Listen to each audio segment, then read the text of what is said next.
Ketika saya merumuskan 7 langkah menulis untuk kesehatan mental, saya seperti dituntun untuk menemukan bahwa setiap manusia, setiap kita sebagai ciptaan yang paling sempurna itu dibekali manual book.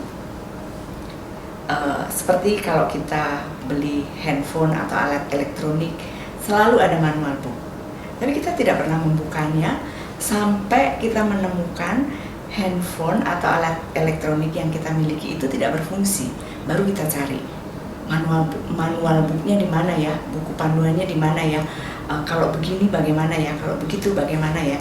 Itu terjadi ketika kita harus berada di rumah saja, tidak bisa beraktivitas, tidak boleh keluar rumah, dan seterusnya. Kita seperti kehilangan dan tidak tahu apa yang harus kita lakukan.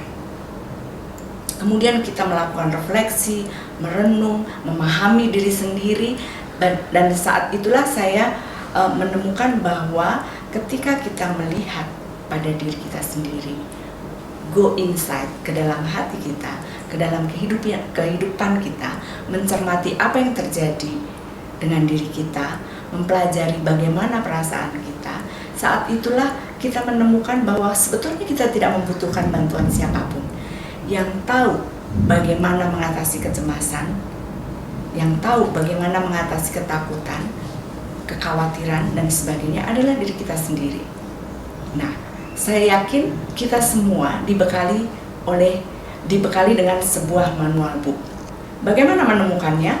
Menemukannya adalah dengan cara kita menuliskan apa yang kita rasakan, apa yang kita pikirkan, permasalahan apa yang bergumul di kepala kita, dan kemudian kita mencoba mencari solusi dari dalam hati kita sendiri. Saya yakin banyak orang menghadapi masalah dapat diselesaikan sendiri, bukan oleh orang lain. Karena yang paling mengerti diri kita sendiri, ya kita sendiri. Karena kita yang sehari-hari tahu apa yang kita lakukan kalau lagi sakit kepala, apa yang harus dilakukan, kalau lagi sedih, bagaimana kita harus membuatnya jadi gembira, dan seterusnya. Tapi karena ingatan kita pendek, kita selalu lupa bahwa kita kemarin sudah sakit kepala, bahwa kemarin kita sudah pernah mengalami sakit perut, dan seterusnya. Tapi kemudian kita tanya, gimana ya caranya kalau saya lagi sakit perut, kalau saya lagi sakit kepala? Kita justru bertanya pada orang lain. Tetapi ketika kita sudah mulai membuat jurnal, mencatat setiap kecenderungan yang terjadi pada diri kita, baik tubuh kita, mental kita, kita akan menemukan bahwa sesungguhnya kita bisa menuliskan manual book yang akan kita baca lagi ketika kita menghadapi persoalan yang sama. Dan jangan salah, ketika kita sudah menuliskan manual book, buku panduan itu akan sangat berharga, bukan hanya buat kita, tapi juga buat keluarga besar kita, buat anak-anak kita, buat keturunan kita kelak.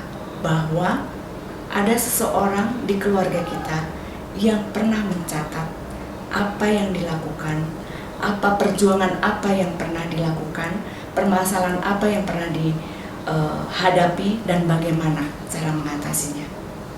Nah, di era pandemi ini, ayo kita temukan manual book dalam diri kita. Kita temukan dan kita tuliskan buku panduan kehidupan kita sendiri.